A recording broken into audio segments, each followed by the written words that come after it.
사도행전 빌립보 전도가 마치죠. 16장 말씀이 오늘로 마쳐지게 됩니다. 그리고 여기서 사도 바울이 이제 다른 데로 이동을 하게 되는데, 오늘 본문은 부당한 그런 투옥에 대한 관원들의 공식 사과, 그리고 바울과 신라의 명예로운 석방 이야기가 오늘 기록되어 있습니다. 석방의 정확한 이유는 본문이 밝히고 있지 않습니다. 그러나 상관들이 아전을 보내어서 석방하라고 지시합니다. 한 가지 주목할 만한 것은 바울과 신라가 석방하라고 하는 것을 그들을 석방하라고 하는 것을 보아서 두 사람은 어제 새벽까지 간수집에 함께 있다가 동틀기 전에 다시 감옥으로 되돌아왔다라는 것을 우리가 짐작할 수가 있습니다. 근데 상관들이 아전을 통해서 석방을 명했는데, 그래서 풀려나게 되었는데 바울의 반응이 좀 이상합니다. 바울은 그들의 출소 문제가 가만히 내보내려고 하는 식으로 음성적으로 처리되는 것을 별로 못마땅하게 생각하고 거절하고 있습니다. 본문의 가만히라는 그 원문의 뜻은 비밀리에, 몰래, 슬그머니, 아무도 모르게, 이런 뜻입니다. 집정관들은 바울과 신라를 옥에 가둬들이는 것도 또 석방시키는 것도 정상적인 절차를 거치지 않고 사사롭게 진행하고 있다는 것입니다. 당시 로마법에 의하면 로마 시민은 본인이 동의하지 않고서는 절대로 지방법으로 그 로마 시민을 다룰 수 없습니다. 그리고 복잡하고 심각한 문제일 경우에 로마의 총독마저도 죄의 규정 없이 재판을 함부로 거치지 않고 채찍질을 하거나 또 매로 때리거나 고문하는 형벌들을 적어도 로마인들에게는 내릴 수가 없습니다. 또 내가 로마인이라면 비록 내가 피곤할지라도 재판 중이랄지라도 부당하다고 생각되면 언제든지 로마 황제에게 호소할 수 있도록 로마인들에게는 길을 열어놓았습니다. 이처럼 로마 시민은 정식 재판을 하지 않고 마음대로 가하는 그런 태형을 로마인들은 얼마든지 피할 수가 있도록 만들어 놓았고, 비록 형이 선고되었을지라도 황제에게 항소함으로써 그 판결에 승복하지 않을 수도 있는 길을 열어 놓았습니다. 바울이 누굽니까? 나면서부터 그는 로마인이었습니다. 로마 시민권을 가지고 있었으므로 이런 권리를 합법적으로 얼마든지 주장할 수 있었습니다. 근데 참 이상합니다. 이렇게 두들겨 맞고 거의 죽도록 맞고 부당하게 감옥 속에 처해져 있는데도 이 바울은 자기가 로마 시민이라고 한마디만 하고 한마디만 외쳤으면 이런 부당한 대접을 받지 않았을 텐데, 그 당시에 로마 법상. 그런데 한마디도 하지 않았어요. 신학자 에페트 브루스라는 사람은 했다는 거예요. 했는데 워낙 군중들이 흥분하고 워낙 이 사건을 집행하는 사람들이 긴급하게 일들을 처리하려고 하니까 못 들었을 것이다 라고 얘기하지만, 또 다른 해석은 분명히 할 수 있었음에도 불구하고 바울은 어떻게 하면 복음이 더, 하나님이 내가 기도하고 한 일이고 하나님 보내셔서 한 일인데 이런 엄청난 일들이 일어날 때에는 이게 참 힘들고 어렵지만은 감추어진 하나님의 섭리가 분명히 있다면 하나님이 이 모든 일 통해서 하나님 뜻을 이루실 것이다 라고 생각하고, 또 긴박하게 일어난 이 모든 일 속에서 온전히 하나님의 뜻에 맡기고 의지하고 자기 신분을 밝히지 않았을 것이다, 하나님의 손에 온전히 의탁했을 것이라는 해석이 더 인기를 얻고 있습니다. 그런데 왜 지금은 밝히는가? 이것이 또 의문이에요. 왜 지금은 그럼 밝히는가? 바울과 신라는 이 사실을 강조하면서 자기와 신라는 무죄함으로 감옥에서 떳떳이 공개적으로 나가겠다고 말하고 있는 것입니다. 여러분, 여기서 바울이 자신의 무죄함을 공개적으로 또 이렇게 공식적으로 인정받으려고 했던 것은 아마도 바울과 실라가 생각했던 이제 막 태어나기 시작하는 빌립보 교회와 그 교인들을 위한 것이었을 것입니다. 이렇게 해서 조용히 은근슬쩍 일들이 처리되면 바울과 실라는 이상한 사설을 와서 전했던 로마의 시위를 어지럽혔던 사람에 불과해요. 그렇게 되면 이와 함께 같은 생각을 가지고 따랐던 많은 사람들이 온갖 오해를 받고 반대에 부딪히고 이 교회가 갖은 순환과 어려움을 당할 것이 너무 분명하기 때문에 이 바울과 실라는 공개적으로 공식적으로 자기 무죄함을 떳떳하게 드러내고 이 교회와 앞으로 이 교회에서 신앙생활할 그런 성도들을 위해서 복음 전파를 위해서 그렇게 했던 것입니다. 이렇게 이 사건을 통해서 빌립보 교회가 세워졌습니다. 참 기가 막힌 상황을 통해서 여러분 어떤 글에 순교의 피 없이 이런 고생 없이 교회는 세워지지 않는다.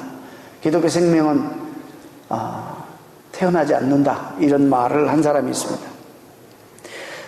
그렇게 세워진 교회는 해를 거듭할수록 계속 성장하게 됩니다.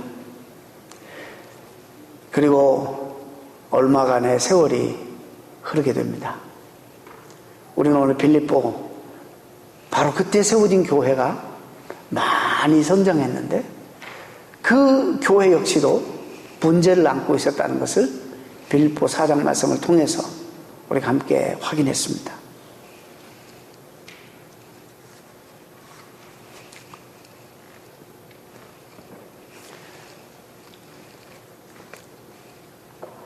우리는 1년 전 바울 사도께서 복음을 전하시다가 결국 붙잡혀서 죄인의 신분으로 로마까지 후송되시고 로마 감옥에 갇히셨다는 그런 소식을 듣게 되었습니다. 저를 포함한 우리 교회 교인들은 그를 통해서 복음을 듣고 은혜를 입은 성도들이었기 때문에 또 온 교회적으로 우리 바울 목사님을 좀 격려하기 위해서 정성을 모으기 시작했습니다. 얼마 안 되는 정성들이지만은 개인적으로 교회적으로 정성들을 모아서 에바브로디도라는 사람을 통해서 우리의 선물을 로마 감옥에 전달했었습니다. 얼마 전 우리를 대신해서 대표로 로마에 갔던 에바브로디도가 바울이 그 목사님이 로마 감옥 속에서 아직도 안전하게 그곳에서도 그 상황 속에서 로마 시위대 군대에게 복음을 전한다는 이런 소식을 전해 듣고 얼마나 위안이 되고 감사했는지 모릅니다. 그가 돌아오면서 사도 바울이 써준 편지를 가지고 왔습니다. 그 무거운 편지를 들고 왔고 그래서 그 편지를 읽었는데 빌립보 대부분의 교인들은 기쁨의 편지라고들 했습니다. 그런데 저에게는 정말로 민망스럽기 그지없고 저를 무척 당황하게 하고 화나게 하는 그런 편지였습니다. 물론 대부분의 내용은 기쁨의 내용이었고 전체적으로 그런 분위기였습니다. 마지막 개인적인 지적만을 빼면 그렇다는 얘기입니다. 그 이야기가 바로 저에 대한 이야기였기 때문에 보통 당황스럽고 민망한 것이 아니었습니다. 당시 빌립보에 정말 이 교회 말고 다른 교회가 있었더라면 저는 틀림없이 교회를 옮겼을 것입니다.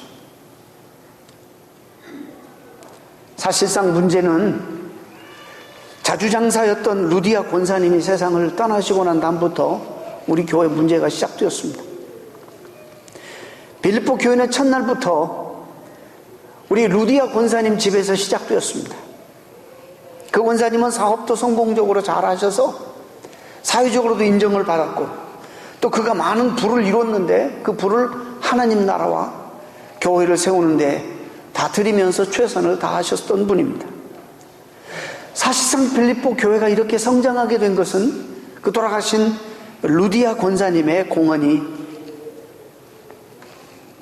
아닐 수 없습니다. 그 권사님의 헌신과 충성스러운 리더십 때문에 우리 교회가 그나마도 이렇게 성장했습니다. 그리고 루디아 권사님은 나와 요디아 집사님의 우리의 인생의 사역에, 인생과 사역의 멘토이셨습니다. 우리는 그녀의 덕스러움과 성품에 크게 매료되었습니다. 그 권사님은 교회 밖 세상 사람들에게도 칭찬을 받았을 뿐만 아니라 특히 주님의 사역에 헌신하시는 그의 모습 통해서 우리뿐만 아니라 모든 성도들에게 귀감이 되었고, 우리 교회 성도라면 그분을 바라보고 감동받지 않은 사람이 없고 그분을 닮고 싶어 하지는 사람이 없을 정도로 정말로 특별하게 하나님을 사랑하는 한평생 참 그리스도인의 삶을 사셨습니다. 우리 그 권사님의 지도력 아래 우리는 계속 성장했고, 결국 우리도 부족하지만 사역의 일선에서 쓰임을 받게 되었습니다. 권사님을 열심히 따라다니면서 그를 돕고 또 정말 얼마나 사역의 즐거운 기쁨을 우리가 맛봤는지 모릅니다. 그 권사님을 섬기면서, 이웃을 섬기면서 섬김의 영광과 능력도 우리는 충분히 체험했습니다. 제 이름은 순두개입니다. 오래전 바울 사도와 실라가 감옥에 갇혔을 때에 그 감옥에 그들의 죄수를 가둬두고 그들을 지켰던 간수가 제 남편입니다. 제 남편은 그날 밤에 그 역사를 평생 잊을 수가 없다고 했습니다. 밤중에 감옥에서 지키다가 바울 일행을 통해서 복음을 전해 듣고 그리스도인이 되었습니다. 그날 밤 제 남편은 아주 깊은 밤에 이미 깊이 잠들어 있는 저를 깨우는 것입니다.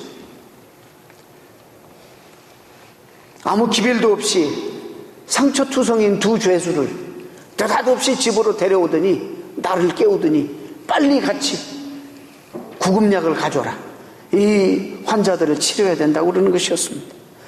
잠자리에 일어나 저와 제 남편은 그 죄수의 상처를 씻어주고 약을 발라주었습니다.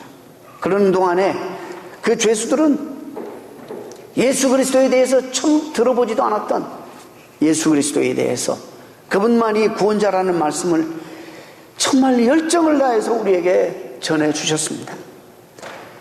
그분의 말씀은 정말 거절할 수 없을 정도로 논리적이었고, 그 말씀을 듣는 순간에 저항할 수 없는 어떤 세력과 능력이 저를 압도함을 느꼈습니다. 그날 저녁 저를 비롯해서 온 가족이 바울과 실라를 통해 복음을 듣고 주님을 영접하고 새벽에 세례를 받게 되었습니다. 그래서 그날을, 그 밤의 그 사건은 저에게도 일평생 잊을 수가 없는, 잊혀지지 않는 가장 잊지 못할 감동적인 사건이 되어버렸습니다. 그 순간부터 저는 신앙생활이 시작되었습니다. 그날부터 저와 제 남편은 빌립보 지역에 파견된 그런 로마의 행정관들과 그리고 로마의 군인들과 또 그 당시에 그 지역에 살고 있던 기득권자들, 쉽게 직업적으로 접촉할 수 있는 사람들이 우리의 사역의 대상이 되어서 만날 때마다 교제의 폭을 넓혀가며 그들을 섬겨가며 복음을 전하기 시작했습니다.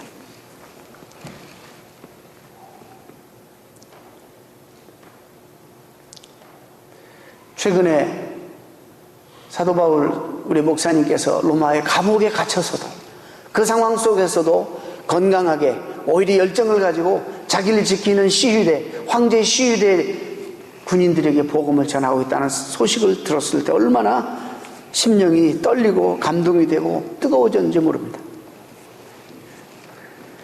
우리 교회 유호디아 집사님에 대해서 잠깐 말씀을 드린다면, 저 못지않게 사역적인 열성이 탁월한 분입니다.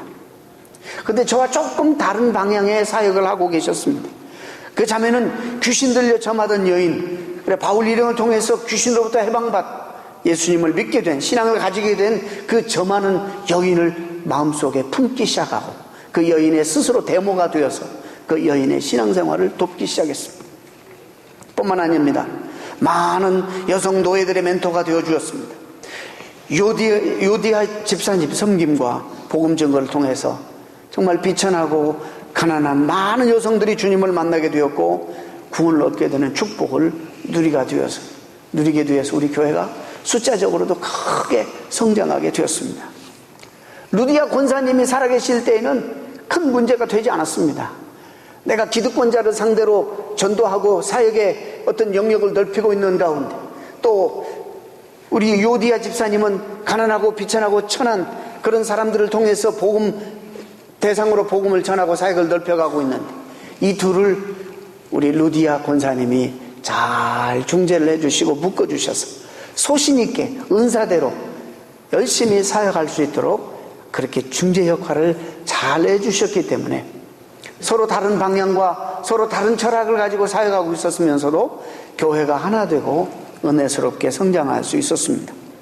그런데 지혜롭게 연결해 주셨던 루디아 권사님이 세상을 떠나시고 하나님 품에 안기자마자 그 다음부터 우리 둘 사이가 갈라지기 시작했습니다. 요디아 집사님과의 뭐 특별한 일이 있어서 갈라진 건 아닙니다. 특별한 어떤 사건이 있었던 것도 아닌데 자연스럽게 점점점 멀어지기 시작했습니다. 그 이유는 조금 전에 말씀드린 대로 저는 교제권이 자연스럽게 남편 직장이 같고 문화가 같고 대화가 통하고 또 생활 수준이 비슷한 이런 사람들이 내 사역의 대상이 되어서 그들에게 복음을 계속 전했고, 또 요디아 집사님도 계속 하던 대로 처음부터 시작이 이 노예 여성을 대상으로 사역을 펼쳤기 때문에 그쪽을 향해서 사역들이 계속 펼쳐졌습니다. 저는 확신했습니다. 한 가지, 제가 하는 일들이 굉장히 중요한 사역이라고. 왜냐하면 이들이 기득권자고 이 사회와 교회에 대단히 영향력을 미치는 사람들이고, 또 교회 예산의 대부분 95% 이상의 이 불효에서 헌금들이 나오기 때문에 대단히 중요한 그런 사역이라고 저는 굳게 믿고 소신 있게 사역을 했습니다.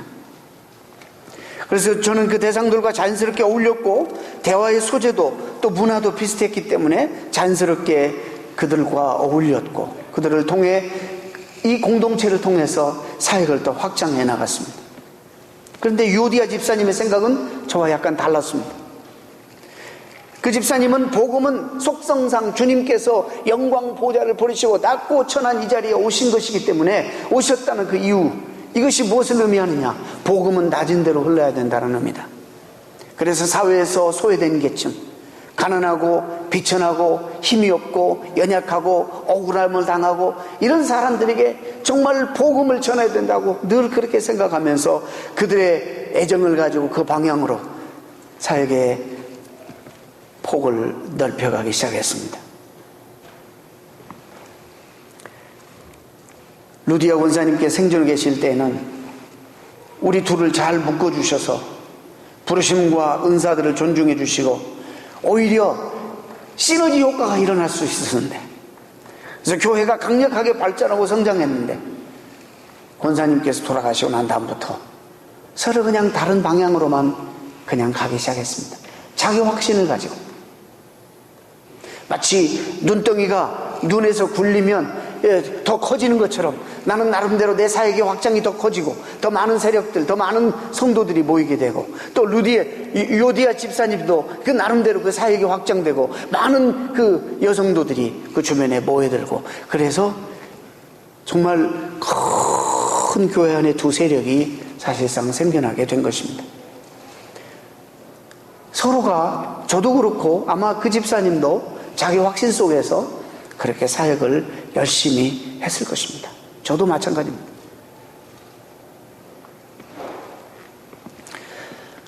교회가 숫자가 많고 사람들이 많이 모이니까 겉으로는 교회가 굉장히 부흥되고 대단히 교회가 건강하게 보였지만, 실제적으로 제가 생각할 때는 사실상 이게 아슬아슬한 부분이 없지 않아 있습니다. 왜냐하면 제가 앉는 이곳에 저 추종하고 저와 함께 저를 통해서 은혜를 받은 사람들이 다 이쪽에만 앉고, 요디아 집사님 이쪽에 앉으시면 그 집사님 통해서 은혜 받은 사람들이 다 이쪽에 앉아서 누가 봐도 현저하게 두 그룹이 나눠져 있는 이런 모습이었습니다. 이것이 문제가 된다는 사실을 알면서도 해결할 능력도 힘도 방법도 알지 모르고 있었습니다. 그러다가 에바브로디도가 가지고 온 사도 바울의 편지를 이제 매주 예배 시간마다 말씀 대신에 그 스코로를 읽기 시작합니다. 사도 바울 목사님께서 써내려가신 편지 그 내용을 듣는데 정말 그 옛날이 생각나고 그 앞에서 직접 복음을 들었을 때 그 열정과 그 마음이 전달이 되는 것 같고 얼마나 좋은지 모릅니다. 그분을 뵙는 것 같고 그분의 사랑과 은혜가 쏟아졌습니다. 그리고 그 복음을 향한 그분의 헌신과 열정을 엿볼 수가 있었습니다. 나도 모르게 나뿐만 아니라 모든 성도들이 눈에서 뜨거운 눈물을 흘리기 시작했습니다. 처음 90%는 정말 영감 있는 말씀이었습니다. 위로가 되고 얼마나 기쁨과 감사가 넘치는 내용인지 모릅니다. 그런데 편지 뒷부분으로 가더니 이런 말씀이 나오는 것이었습니다. 유오디아와 순두개를 권하노니 주 안에서 한 마음을 품으라. 잘 나가시다가 내 이름을 싱글아웃 해가지고 많은 대중들 앞에서 내가 그래도 이쪽에 리더인데 내 이름을 많은 대중 앞에서 언급하시는 것입니다. 저는 그 말씀을 듣는 순간 제 얼굴이 달아올라서 수치스럽고 부끄러워서 앉아있을 수가 없었습니다. 그래도 저를 따르는 많은 사람들이 있고 저를 존경하는 많은 사람들이 있고 제가 그동안 이 교회를 위해서 수고하고 애쓰고 제 남편과 온 모든 삶을 이 사역에 올인했는데 직업상 문화가 같고 비슷한 또래들에게 복음을 전하기 위해 얼마나 열정을 쏟아 부었는데 그런데 그 많은 사람들 앞에서 제 이름을 지적하면서 권면하고 계시니 얼마나 부끄럽고 얼마나 수치스러운지 앉아있을 수가 없었습니다. 그날 저는 예배를 어떻게 마쳤는지 기억도 나지 않습니다.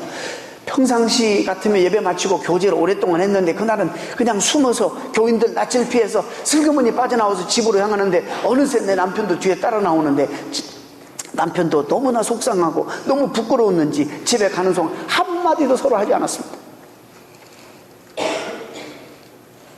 그리고 그날부터 시작하여 3개월 동안 바울 목사님의 편지는 모든 집회 시간마다 설교 대신에 읽혀졌습니다. 모든 성도가 이제는 그 내용을 어느 정도 다 암송할 정도가 될 정도로 읽혀졌습니다. 너희 속에 착한 일을 시작하신 이가 그리스도 예수의 날까지 이루실 줄을 우리가 확신하노라. 내가 예수 그리스도의 심장으로 너희 무리를 어떻게 사모하는지 하나님이 내 증인이시니라. 내가 이제 사는 것은 그리스도니 죽는 것도 유익함이니라. 마음을 같이하여 같은 사랑을 가지고 뜻을 합하여 한 마음을 품어 아무 일에든지 다툼이나 허용으로 하지 말고 오직 겸손한 마음으로 각각 자기보다 남을 낮게 여기고 각각 자기 일을 돌아볼 뿐더러 또한 각각 다른 사람의 일을 돌아보아 나의 기쁨을 충만하게 하라.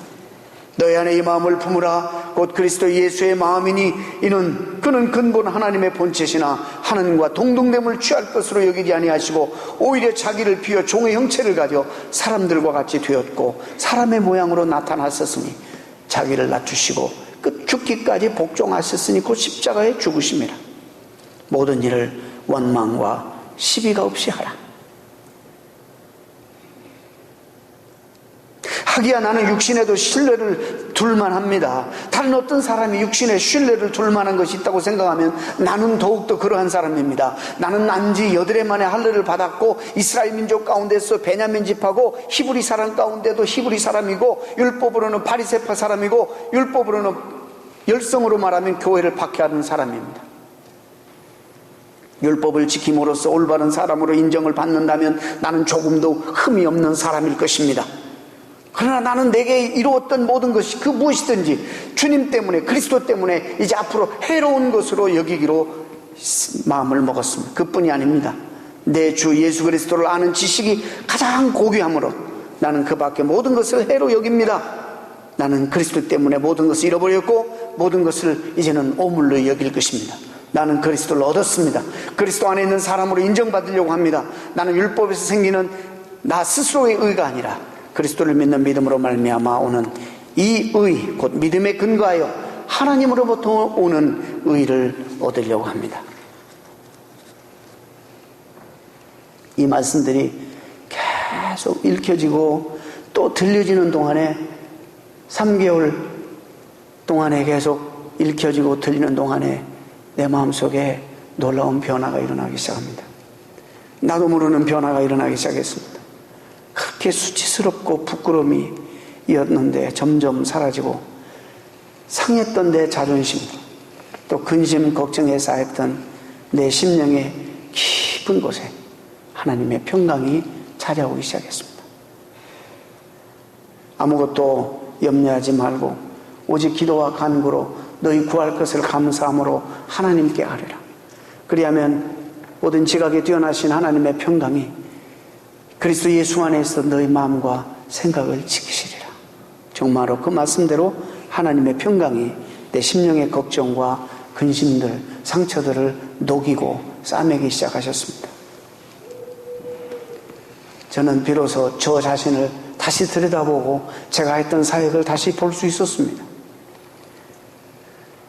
제 자존심과 제 사역은 언젠가부터 오히려 하나님을 만나지 못하게 하는 우상이 되어 있었습니다. 처음에는 순수한 동기로 열정으로 시작하게 되었는데 언젠가부터 제가 드러나게 되고 제가 칭찬과 영광을 받고 있었습니다. 저는 그 사실 때문에 정말로 충격을 받지 않을 수 없었습니다. 저는 압니다. 빨리 이 모든 것들을 포기하게 주님께 돌아서서 온전히 내 삶을 주님께 드려야만 된다는 사실을 알고 있습니다. 그래서 저는 기도를 시작했습니다. 온 우주의 모든 피조물을 만드시고 다스리시는 높으신 우리 하나님, 이분이 이 땅의 낮은 자리에 죄인의 신분으로, 종의 신분으로 이 땅에 오셨다는 것은 곧 우리 안에, 우리 교회 안에 참 높으신 행정관이 그가 부리는 노예와 세상에서는 도저히 어울릴 수 없고 도저히 교제할 수 없는 그런 삶에도 불구하고 주님이 오신 이유는 바로 이런 가장 높으신 행정관이 그가 부리는 노예와 한 공동체를 이루기 하기 위해서 이 땅에 오셨다는 사실을 다시 한번 저는 그 복음의 핵심을 깨닫게 되었습니다.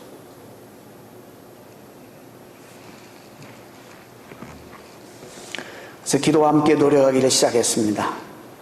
유오디아 집사님의 사역을 진심으로 애정을 가지고 이해하고 사랑하고 그분 자체를 축복하고 사랑하기 시작했습니다.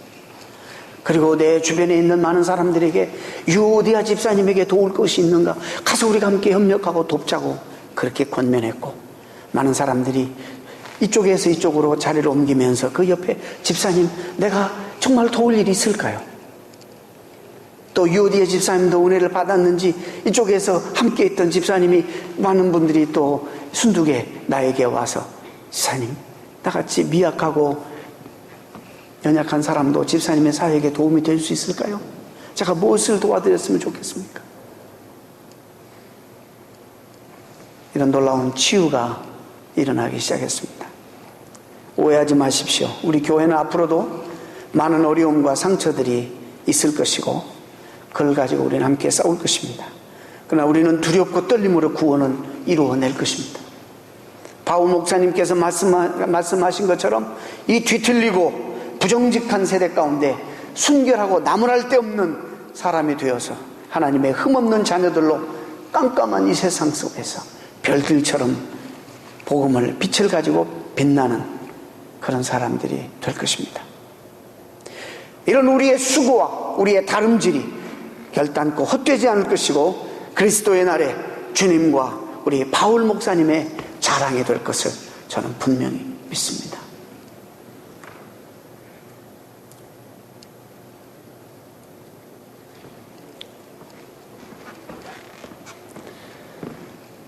여러분, 다시 사도행전으로 돌아옵니다. 제가 순두개에 고백을 했어요. 마날락. 이것이 이들만의 문제일 수 있을까요? 오늘날 모든 교회의 문제이기도 합니다. 성경이 이렇게 말씀합니다. 너에게 호의적으로 대하고 잘하라고 축복하는 사람에게 내가 호의적으로 대하고 축복하는 건 이방인들도 할 수 있는 것이다. 누구도 할 수 있는 것이다.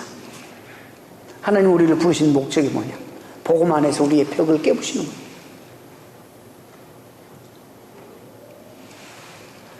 이것이 얼마나 하나님의 나라에 역행하는 일이고 복음에 정말 역행하는 일인지 우리가 알아야 돼요. 우리는 의도적으로 노력해야 할 것입니다. 사도 바울이 말한 것처럼 우리의 그래서 구원을, 그 완성을 향해서 두렵고 떨림으로 이루어야 될 일입니다. 의도적으로 이렇게 준비한 건 아니에요. 모든 교회가 있는 문제이기 때문에. 우리가 직장 생활하는 분은, 또 미국 직장 생활하는 분, 사업하시는 분, 또 배운 분, 못 배운 분, 또 잘생긴 분, 이건 좀 그렇지만 부자, 또 가난한 사람, 많이 이렇게 모이는 거예요. 여러분, 우리 모두가 여기에서 하나님 원하시는 복음이 우리 가운데 역사에서 우리가 아름다운 공동체로 이룰 때 서로 존중하고 사랑하고 잘난 척하지 않냐고 서로 나보다 남을 낮게 여기고 사랑하는 가운데 우리는 이 땅에 여기에 천국을 만들 수가 있습니다. 우리가 평생 이루어야 될 우리의 숙제며 하나님이 우리에게 주신 명령입니다. 기도하시겠습니다.